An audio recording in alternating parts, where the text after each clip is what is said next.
জুলাই গণঅভ্যুত্থানে শহীদ আসিফ সহ সকল শহীদদের রুহের মাগফেরাত কামনায় সাতক্ষীরায় দোয়া ও আলোচনা সভা অনুষ্ঠিত হয়েছে। শনিবার জোহরের নামাজ শেষে কাটিয়া শাহী মসজিদে আসকারপুর শহীদ আসিফ আদর্শ বন্ধু মহল সাতক্ষীরা জেলা শাখার উদ্যোগে এই অনুষ্ঠানের আয়োজন করা হয়। বিস্তারিত থাকছে হাফিজুর রহমান সুমনের তথ্যচিত্রে। সংগঠনের সভাপতি আরাফাত হোসাইনের সভাপতিত্বে অনুষ্ঠানে দোয়া পরিচালনা করেন শাহী মসজিদের খতিব মুফতি হাফিজুর রহমান। সঞ্চালনায় ছিলেন সংগঠনের যুগ্ম সাধারণ সম্পাদক সুহাইল মাহাদিন।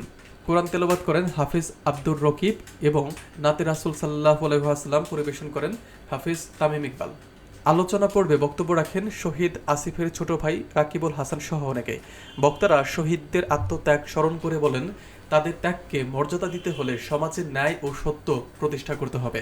অনুষ্ঠানে স্থানীয় তরুণ সমাজ, মসজিদ কমিটির সদস্য, বিভিন্ন সামাজিক সংগঠনের প্রতিনিধি, হাফিজিয়া মাদ্রাসার ছাত্র ও সাংবাদিকরা উপস্থিত ছিলেন।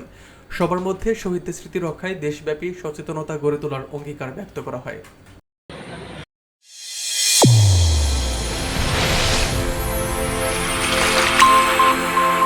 চ্যানেল A1 হৃদয়ের স্পন্দন।